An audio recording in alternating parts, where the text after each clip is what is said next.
있습니다. 여러분, 사람들이 살아가면서 누구나 행복한 삶을 원합니다.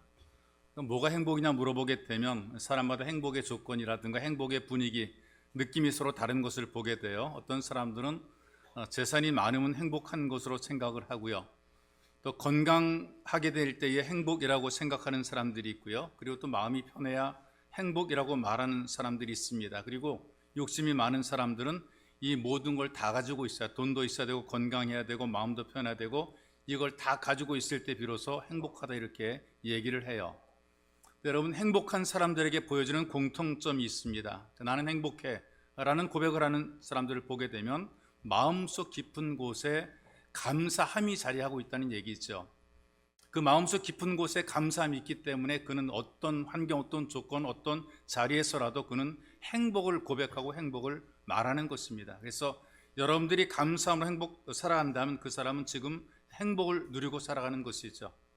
이 감사라는 그 말에 그 뿌리가 있어요. 말을 할 때 말에 원 뿌리가 있는데 그 감사라는 말의 뿌리가 생각한다, 그런 의미가 있다는 말이죠. 그래서 생각 없이 살게 되면 불평과 불만족으로 살게 되는데, 깊이 생각해 보게 되면 내가 지금까지 산 것, 여기까지 오게 된 것, 이 일을 하게 된 것, 예배자가 된 것을 생각해 보게 되면 하나님의 은혜이기에 감사하게 되는 것입니다. 그래서 생각하면 생각할수록 감사가 고백이 되는 것입니다. 그러니까 잘 돼서 감사하고 좋아서 감사하는 것이 아니라 찾아서 생각하며 감사해 보게 되면 감사가 발견이 되고 그 속에서 감사하게 될 때에 그 삶이 행복한 것이죠. 근데 아무리 좋은 조건 속에서도 감사함을 가지지 못하고 살아간다면 그 사람은 불행한 사람입니다. 불행한 사람들을 보게 되면 입에 늘 불평과 불만이 많아요. 늘 어떤 환경, 어떤 조건이 있든지 안 되는 것과 부정적인 것을 바라보고 부정적인 말을 하게 되고 불평을 말하며 살아갑니다. 전혀 그들의 속에서는 감사를 찾아볼 수가 없지요. 그런데 행복한 사람들의 마음속에는 감사함이 담겨 있다는 것입니다. 여러분들이 오늘 아침 일어났을 때 몸이 건강하다면 이번 주를 넘겨 살지 못하는 이 세상에 100만 명보다 축복을 받은 사람인 것을 기억하십시오. 전쟁의 위험이나 수용소의 외로움이나 고문의 고통이나 굶주림의 쓰라림을 경험하지 않았다면 5억 명의 사람들보다 여러분들은 훨씬 더 많은 축복을 받은 사람들입니다. 이 지구촌 전체에서 그렇다는 얘기죠. 체포라든가 협박이라든가 학대라든가 고문, 그리고 죽음의 두려움 없이 교회를 출입할 수 있다면 이 세상에 30억의 사람들보다 축복을 받은 사람입니다. 지금도 30억의 사람들은 교회를 가는 것이 두렵고 불안하고 그리고 테러의 위험 속에서 교회를 다니고 있다는 얘기죠. 만일 여러분들의 냉장고 안에 음식물이 있거나 여러분들의 몸에 걸칠 수 있는 옷이 있다면, 머리에 지붕이 있고 잠잘 장소가 있다면 이 세상 인구의 75%보다 훨씬 더 부유한 사람들이에요. 대한민국만 보지 마시고 이 지구촌 전체를 보게 되면 내 집에서, 아니 내 집이 아니라도 발 뻗고 잘 수 있는 집을 가지고 있는 사람들이 많지 않다는 것입니다. 지금도 지붕이 없는 곳에 잠자는 사람들이 많다는 얘기예요. 그리고 통장이나 지갑에 돈이 있거나 집 어딘가에 작은 그릇 안에 동전들이 담겨져 있다면 이 사람은 8%의 상위권 안에 드는 부유층이라는 것이에요. 이 지구촌 전체 인구 가운데 8%만이 이 저금을 하며 저축하며 살아갈 수 있다는 얘기죠. 그리고 여러분들이 고개를 들어서 얼굴에 미소를 띠고 감사를 이야기할 수 있다면 그야말로 여러분들은 진실로 복을 많이 받은 사람입니다. 왜냐하면 많은 분들이 충분히 감사할 수 있음에도 불구하고 감사를 하지 않고 살기 때문에 그래요. 여러분들이 혹시 다른 사람들의 손을 잡아주거나 다른 사람을 위로하며 격려하는 의미에서 안아주거나 누군가 어깨에 손을 얹어주는 것도 여러분들이 복을 많이 받은 것입니다. 여러분들을 통해서 하나님 은혜가 그들에게 전달이 되고 있다는 얘기죠. 여러분의 손길을 통해서, 여러분의 따뜻한 가슴을 통해서 그에게 사랑이 전달되고 은혜가 전달되고 있다는 것입니다. 어쩌면 여러분들을 통해서 치유가 나갈 수가 있다는 얘기죠. 지금 여러분들이 이 메시지를 듣고 있는데 이 메시지를 듣고 있는 여러분들은 2배로 복을 받은 사람입니다. 왜냐하면 이 땅에 20억의 인구들이, 20억이 넘는 인구들이 이런 말을 들어본 적이 없어요. 이런 메시지를 들어본 적이 없어요. 감사하며 살아가야 된다는 이 메시지를 들어본 사실이 없단 말이죠. 그런데 이 메시지를 듣고 있는 여러분들은 20억의 인구보다는 여러분들이 복을 많이 받은 사람이거든요. 혹시 여러분들의 삶을 좀 불행하다고 느끼고 살아가십니까? 불평이 많겠죠. 나는 부모 복도 없고 자식 복도 없고 여자 복도 없고 남자 복도 없고 직장 복도 없고 돈 복도 없다. 이런 사람이 어느 날 행복하게 사는 행복한 사람을 만났어요. 늘 행복해 보이는데 사는 것을 들여다보게 되니까 그저 그렇게 살아가더란 말이죠. 늙고 못 배운 부모님이 계시고요. 아내도 미인도 아니고요. 직장도 겨우 밥이나 먹을 만큼 다니는 그런 직장입니다. 자기랑 비교해 볼 때 나은 것이 아무것도 없다는 얘기죠. 오히려 자기보다 좀 더 못난 모습을 가지고 살아가요. 내 생각에는 충분히 불행할 것 같은데 이 사람은 행복하게 살아갑니다. 그래서 물어봅니다. 당신은 뭐가 그리 행복하냐고. 그랬더니 행복한 사람이 이렇게 얘기를 합니다. 대답하는 것 대신에 그 사람을 불행하다고 생각하는 사람을 데리고 병원으로 데리고 들어가요. 거기에서 여러 사람들을 보여주죠. 수술실 앞에서 초조해 기다리는 사람들, 병실에서 아파가지고 끙끙 앓는 소리를 내는 사람들, 링거를 꽂은 채 휠체어를 굴리며 가는 사람들, 그리고 영안실에서 울음소리가 흘러나오는 그 소리를 듣게 만들어줬어요. 그 병원을 나서면서 행복한 사람이 이렇게 얘기를 합니다. 우리는 저 사람들한테 없는 건강이 있으니 얼마나 행복합니까? 날 걱정해주는 아내와 자녀가 있으니 우리는 얼마나 행복합니까? 여러분, 없는 것을 욕심부리지 않고 갖고 있는 것에 대해서 감사할 줄 아는 사람이 진실로 행복한 사람인 것이 있어. 그런데 나는 불행해라고 생각하는 그 순간에 그 사람은 불행의 길로 들어서게 되는 것입니다. 그러나 바꾸어서 내 속에 감사함이 있다면 그 사람은 진실로 행복한 사람인 것이죠. 현대의 사람들을 보게 되면 감사를 이야기하고 감사를 고백하고 감사를 말하기보다 불평과 불만이 훨씬 더 많아요.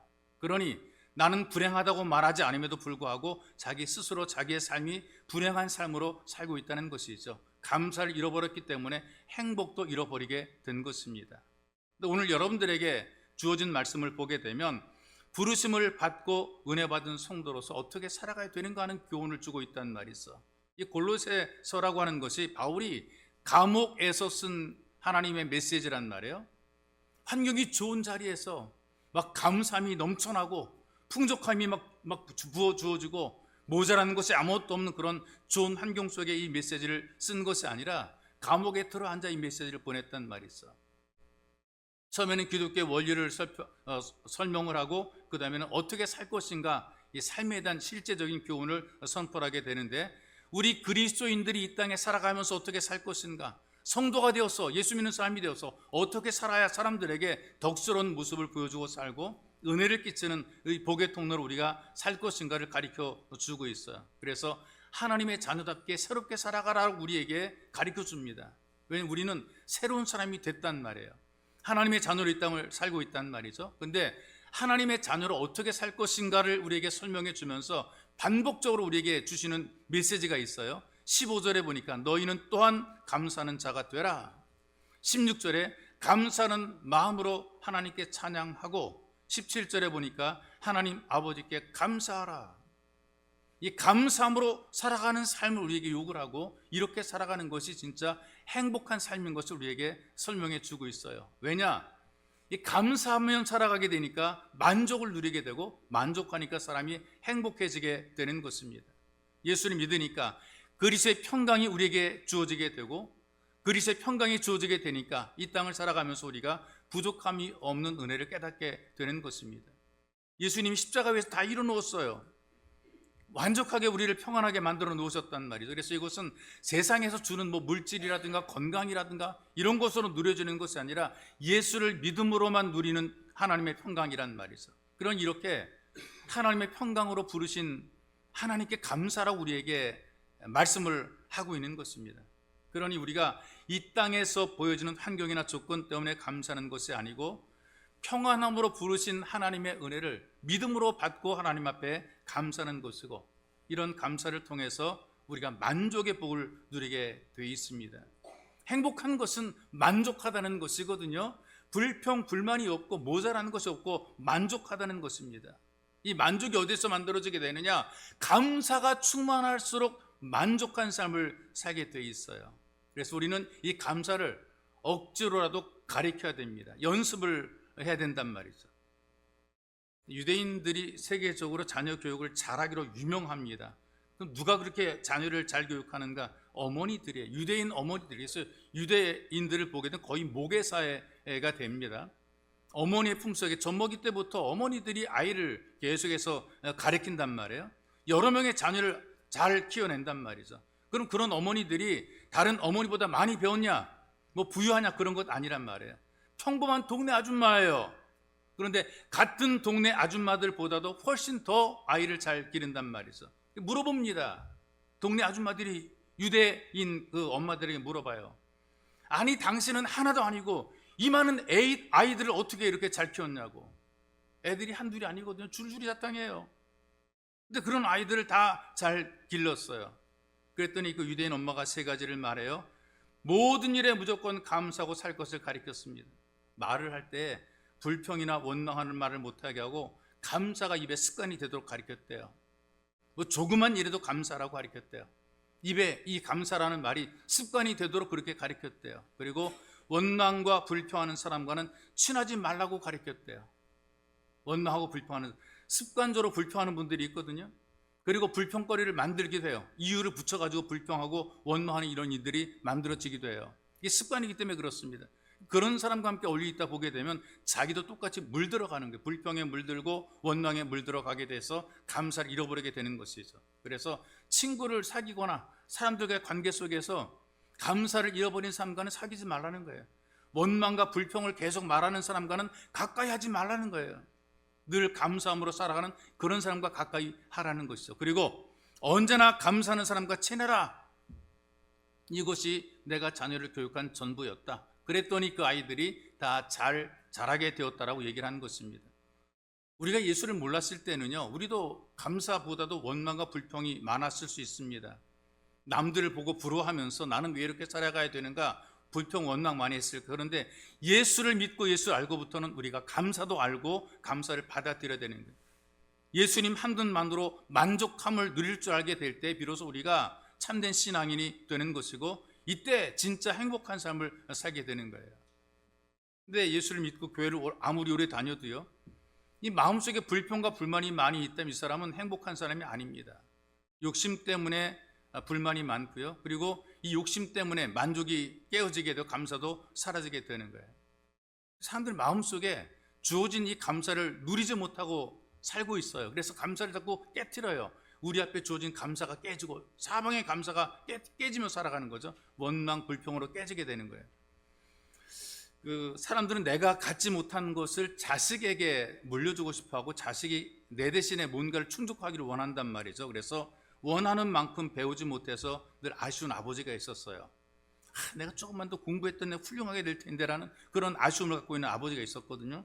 그렇다면 그 아들에게 그런 아쉬움들을 자꾸만 전달하는 거예요. 나는 이렇게 못했으니까 너는 잘해라.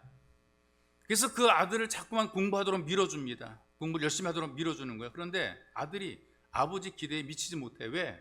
아버지가 머리가 나쁜데 아들이 머리가 조리가 있나요? 똑같은 거예요. 그러니까는 자기는 못했는데 왜 아들한테 자꾸 막 하라 그러냐고요. 그러니까 아버지가 못했으면 아들도 못할 수 있거든요. 그러니까 그렇게 살도록 만들면 될 터인데, 근데 자꾸만 내가 못했으니까 너는 잘해라고 막 밀어붙이니까, 근데 아들이 이게 못하니까 아버지가 마음속에 분노가 일어나는 거예요. 이놈 시키 내가 이렇게 밀어줘도, 내가 이렇게 과외를 시키고 돈 들여서 내가 이렇게 공부를 시켜도 그놈 공부도 못하냐고, 좋은 대학 못 가냐고, 막 거기다 어떤 분노가 막 일어나. 그래서 아들이 미운 거예요. 보기도 싫고 막 그렇단 말이죠. 그런데 어느 날 아들과 함께 산책하는데 막 즐겁게 웃으면서 막 떠들고 그러면서 오는 그 사람을 보게 됐어요. 근데 아들이 누구냐 보니까 장애를 갖고 있는 그 아들을 아버지랑 막 친하게 대화하고 막 온 거예요. 그런 걸 보는 아버지가 마음속의 원망이 사라지게 됩니다. 어떤 생각을 갖게 되느냐, 아유, 이놈이 건강한 것만으로도 그래도 감사하지. 남들이 못 간 대학까지 갔으니 더 감사하지. 여러분, 욕심을 가지고 살게 되면 만족 안 되는 것이거든요. 마음을 좀 비워야 되는 것입니다. 이때 우리가 행복해지게 되는 거예요. 근데 우리는 이걸 좀 내려놓거나 비우질 못해요. 좀 이렇게 자꾸 주려고 하다가 이 감사를 자꾸 터뜨려요. 주물러 터뜨리는 그런 경우들이 많다는 말이죠. 한 집사님 이야기인데요. 결혼하고 10여 년 만에 살만한 새 집을 장만했대요. 내 집 생겼다는 거 여러분, 그런 기대, 그런 감사가 얼마나 충만하겠어요. 감사로 충만하죠. 이사할 때 여러분 피곤하겠습니까? 내 집에 들어가는데, 첫 내 집에 들어가는데 얼마나 그 감사로 충만. 피곤하지도 않아요. 내 집에 들어가는 거니까. 이삿짐 나르고 너무나 피곤했어. 그리고 만족스러운 거예요. 늘 이사 댕겨야 되고, 늘 신경 써야 되고, 늘 부동산 복덕방 이제 복덕방 들락날락 해야 되고. 그런데 이제는 내 집을 딱 정해놨어. 이제 난 행복해. 이제 그런 마음을 가지고 이제 준비를 다 하고 있어요. 근데 짐 정리를 하다가 자기보다 늦게 결혼한 친구 집에 가게 됐어요. 자기보다 2배는 더 큰 아파트에 들어와서 살아요. 거기서 집들이 한다 해서 집들이 갔다가 자기 집에 와보게 되니까 새로 산 자기 집이 왜 그렇게 좁아 보이는지 마음이 안 좋은 거예요. 아니, 그 전 보기 전까지만 해도 우리 집, 내 집, 이제 드디어 내 이름으로 된 집, 우리 집이라고 되게 기뻤었는데 친구 집 가서 보고 와가지고 마음이 안 좋은 거예요. 그래가지고 굉장히 참 속상했어요. 근데 남편은 이 새 집이라고 기분 좋게 퇴근하고 돌아오는데 짜증이 난 거, 괜히 짜증 나가지고 남편한테 막 짜증을 부렸어요. 그래가지고 결국 그날 이유도 없이 부부싸움 하게 됩니다. 평안이 깨지게 되고 불화가 만들어지게 됐지. 만족이 불만으로 바뀌니까 평안이 깨지게 돼요. 그러니까 불만을 품고 살게 되니까 거기가 바로 지옥이 되는 것이란 말이죠. 살아가면서 자기에게 주어진 삶의 환경 속에 만족을 모르고 욕심을 가지고 살게 될 때 평안이 깨지게 되고 감사도 터져서 사라지게 되는 것입니다. 그런데 만족할 때에 감사함이 넘치게 되고 그렇게 살아갈 때 그 자리가 천국이 되는 거예요. 웃은 얘기인데, 에덴에서 쫓겨난 이후에 세상에서 살아가던 여인들이 하나님 앞에 불평을 합니다. 어떤 불평이냐? 왜 아이를 낳을 때에 남자는 아프지 않고 여자만 아파야 되나? 왜 여자만 아파야 되나? 하나님은 불공평하시다. 이 여성 대표가 하나님을 찾아갔어요. 하나님, 아이를 낳을 때에 남편도 아프게 만들어주세요. 다 같은 부모인데 왜 여자만 아파야 되나요? 그래요? 어떻게 생각하세요? 내가 아프니까 너도 아파야지. 그러니까 어떤 사람 남편 머리를 막 쥐어뜯는다 그러더라고요. 너도 좀 아파보라고. 그 모든 여자들이 다 그렇게 원하느냐? 그랬더니 물론입니다. 또 이 하나님께서 그래, 그럼 그렇게 해주마. 지금부터는 여자가 아이를 낳을 때에 아이의 아범도 아플 것이다. 여자가 아이를 낳을 때 아이의 아범도 아플 것이다. 며칠 뒤에 한 여자가 해산을 하게 돼요. 막 아내가 막 배가 아프다고 난리인데 같이 사는 남편은 안 아픈 거예요. 하나님이 거짓말했을 리가 없는데 남편이 안 아프다. 근데 옆집 남자가 아이고 배 아파. 옆집 남자가 배가 아프다 그러는 거예요. 그 애기가 누구 애기냐? 지 애기가 아닌 거예요. 그래가지고 이게 소문이 나가지고요, 이 남편이 비 오는 날 먼지가 나도록 아내를 두들겨 팼어요. 분이 안 풀려 쫓아냈어요. 근데 소문이 쫙 퍼지게 됐죠. 얼마 후에 다른 여인이 아기를 낳게 되자 그 남편이 아픈지 안 아픈지 온 동네 사람들의 관심이 집중되는 거예요.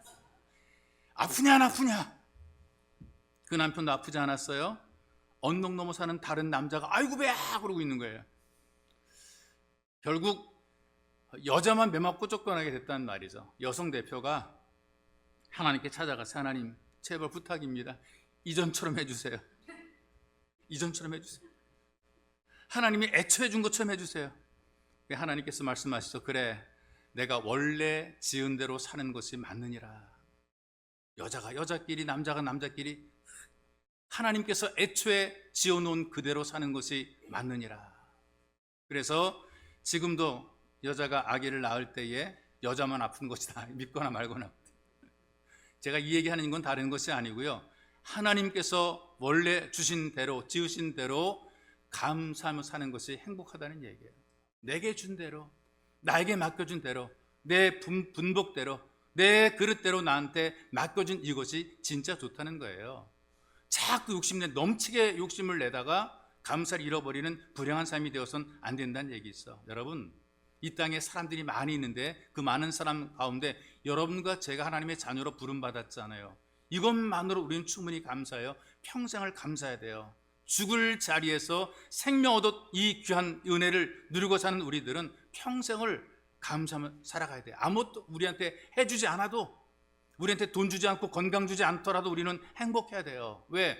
하나님께서 우리 영혼을 구해서 죽을 자리에서 생명의 자리로 옮겨줬기 때문에 이것만으로도 우리는 행복해야 되는 것이란 말이죠. 여러분도 감사로 만족하고 행복한 삶을 살아가시기를 예수님의 이름으로 축복합니다. 그리고 이 감사의 삶은 하나님의 기쁨이 되니까 우리가 행복한 겁니다. 주님의 기쁨이 되기 위해서 먼저 말씀으로 우리가 풍성해져야 되겠죠. 말씀의 풍성에 거한다는 것은 뭐 말씀을 배워서 많이 안다 이제 그런 것만이 아니고요. 말씀으로 우리에게 오신 예수님과 함께 거하는 삶. 그러니까 예수님과 내 마음이 이제 같이 가깝고 합쳐지는 그런 삶이란 말이죠. 그래서 좀 마음이 가까워지게 되면 서로가 서로의 격려가 돼요. 주의 말씀이 내게 많이 격려가 되고요. 내가 주의 말씀을 들으면서 힘을 얻게 되는 것이란 말이죠. 어떤 일하든지 예수님께서 함께 계시니까 위로가 되고 격려가 되고 용기를 얻게 되는 것이란 말이죠. 그래서 우리가 예배를 드릴 때마다 하나님을 향한 감사의 마음으로 예배를 드리는 겁니다.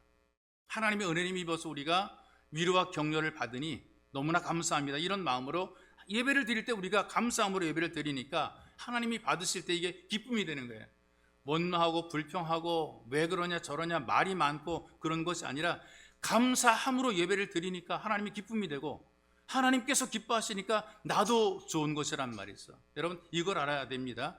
내가 기쁠 때에도 행복하지만 내가 누군가에게 기쁨을 줄 때도 행복한 거예요.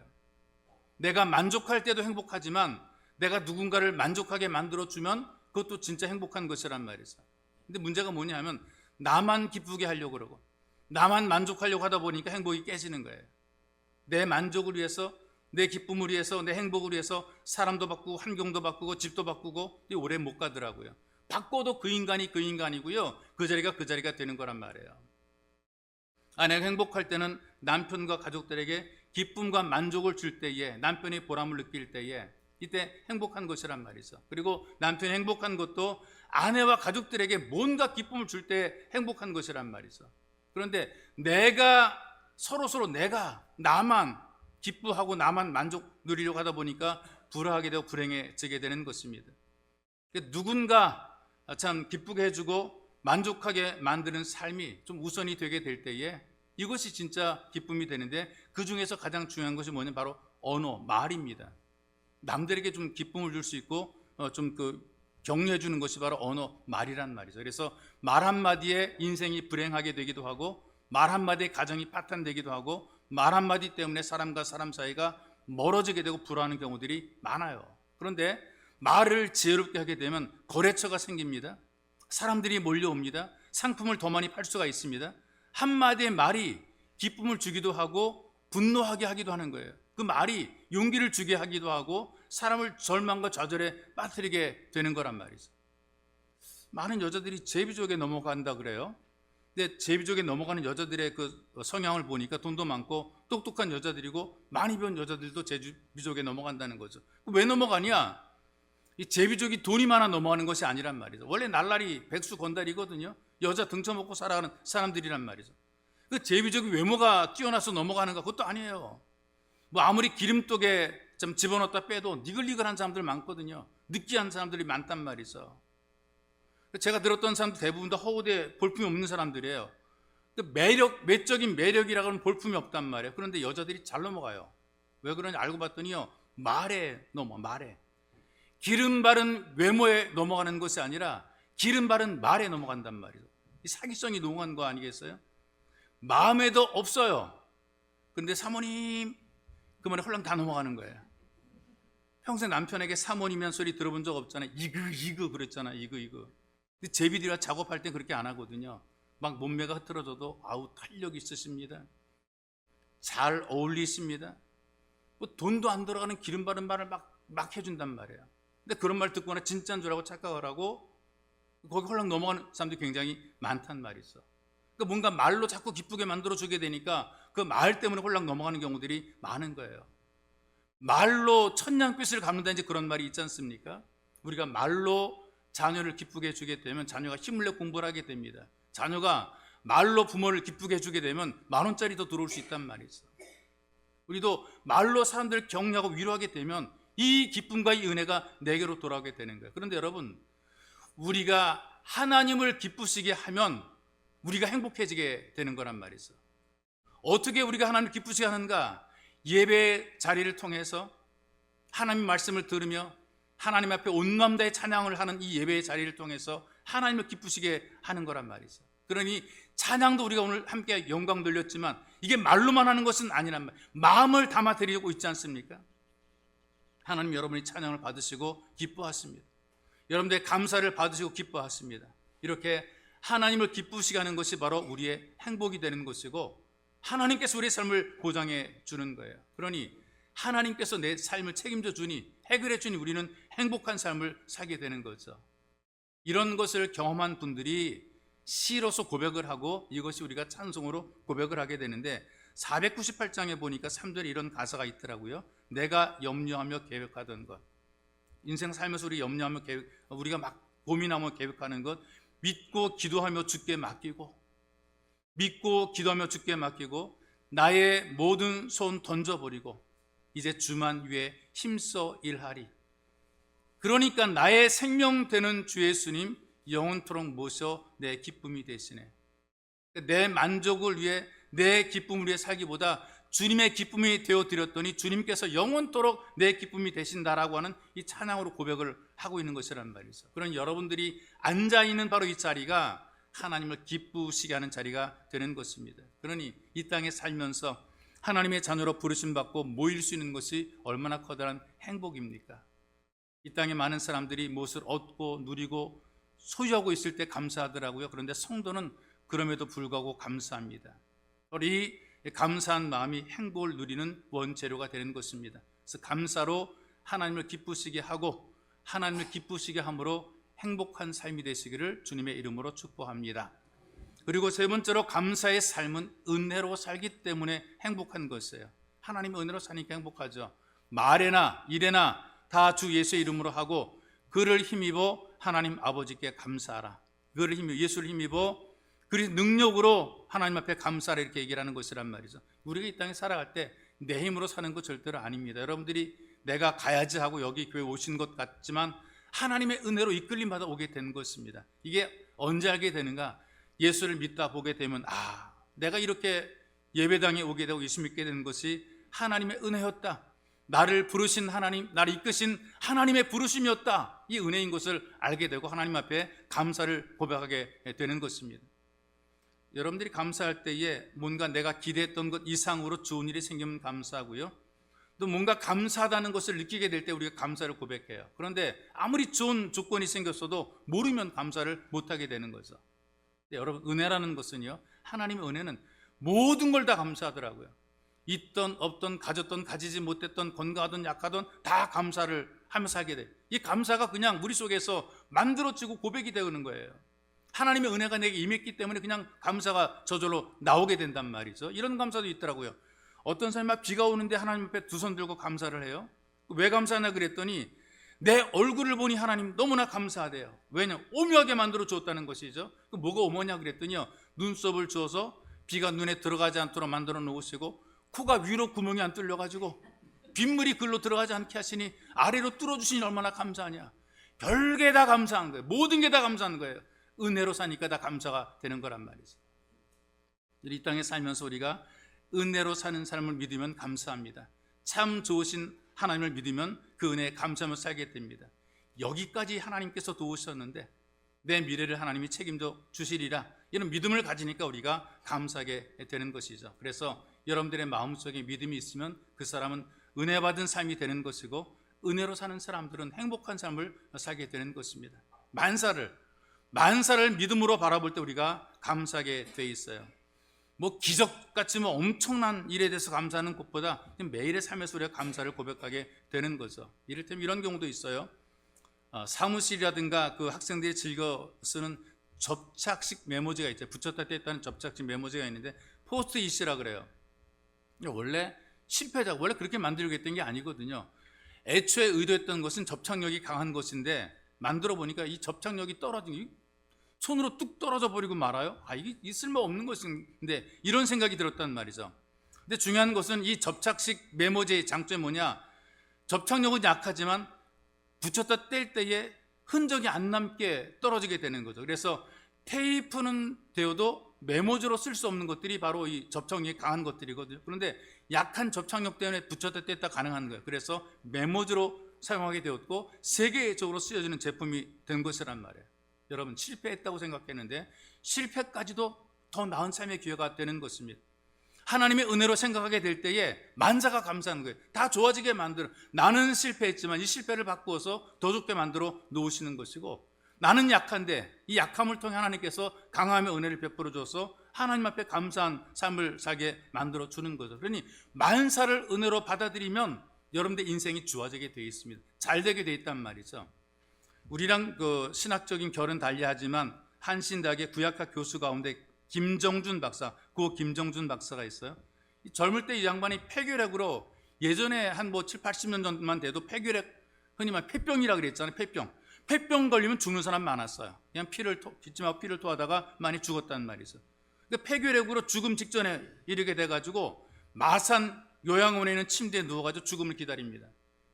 기침할 때마다 컥컥 하면서 막 피가 울컥울컥 각별이 막 나온단 말이죠. 근데 막 피가 막 튀어나올 때 그는 가만히 누워서 죽음을 기다리다 생각했어. 이렇게 누워가지고 푹푹 기침하고 피를 쏟아내면서 있다가 죽는 것보다 내가 죽을 때 죽더라도 내가 뭔가 해보자. 이왕이면 내가 좀 보람 있게 살아보자. 내가 그래도 하나님께 부름받은 사람인데, 그런 생각을 해가지고 일어나가지고 결핵 말기, 이제 얼마 있으면 자기 좀 죽게 될 결핵 말기 환자들의 방을 찾아가서 담당 간호사한테 부탁했어요. 내가 이 방 청소는 내가 하겠습니다. 더러워서 막 피 막 토하고 막 그러고 전염된다 그래 사람들이 잘 안 들어오는 이 방인데, 나 어차피 나도 피를 막 토하는 이런 몸이니까 내가 하겠습니다. 자기보다 좀 심각한 말기 환자들이 버린 휴지를 치우고 침구를 정리하고 그들을 돌봤어요. 그러면서 그 감사가 나는 그래도 뭔가 할 일이 있다. 내가 그래도 뭔가 이 사람들을 내가 도울 수 있다. 이 사람들이 내 손길을 기다리고 있구나. 내가 이렇게 죽어가지만 그러나 그럼에도 불구하고 나보다 심각한 사람에게 내가 도움 줄 수 있으니 얼마나 감사한가. 그래서 하나님 앞에 감사로 고백을 드렸어요. 하나님 감사합니다. 내가 그래도 죽기 전에 뭔가 내가 유익한 일을 하고 죽어가는 사람에게 도움이 되니 내가 얼마나 쓰임받는 사람, 감사합니다. 근데 그렇게 뭔가 자꾸 일하다 보게 되니까 오히려 이런 병동에 들어가면 그 전염이 돼가 또 악화될 터인데 병세 좋아져요. 점점 좋아지더니 나중에는 회복이 돼가지고 요양원을 나왔어요. 신학교들하고 신학 공부해가지고 목사가 됐어요. 이분이 원래 질병, 이 폐병 때문에 죽으려고 그랬단 말이죠. 죽을 날 기다리고 원망 불평했더라면 그래 죽었을 거란 말이에요. 그런데 사는 것, 이렇게라도 사는 것이 은혜고 내 생명은 주님의 손에 있다. 뭔가 내가 유익한 일 하자.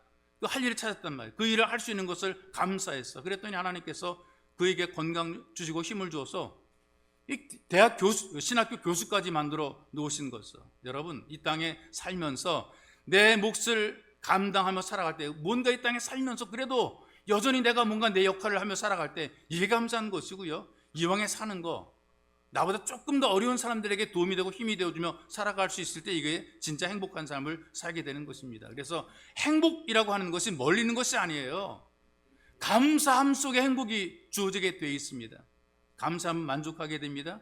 감사하니까 기쁨이 넘치게 됩니다. 감사로 우리가 은혜를 누리게 됩니다. 여러분도 감사로 행복하시기를 주님의 이름으로 축복합니다. 우리 기도합시다. 기도할 때 하나님, 감사함으로 만족하고 감사함으로 기쁨이 충만하며 감사로 은혜를 누리도록 도와주시고, 우리의 감사절 예배가 행복한 감사절 예배가 되게 도와주시고, 감사하다가 병이 낫고, 감사하다가 문제가 해결되고, 감사하다가 길이 열리게 되고, 감사함으로 우리의 문제가 풀어지는 기적이 일어나게 만들어 주옵소서. 여러분들이 기도하기 원합니다. 기도하겠습니다. 살아계신 아버지 고맙습니다.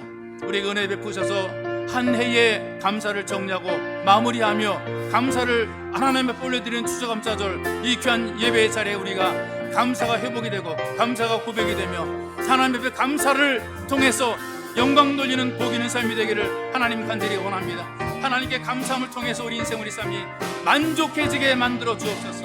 하나님께 감사드림으로 우리 심령이 기쁨이 충만하게 만들어 주시옵소서. 하나님께 감사함으로 은혜를 깨닫게 하시고 더 큰 은혜, 더 강한 은혜를 누리게 만들어 주옵소서.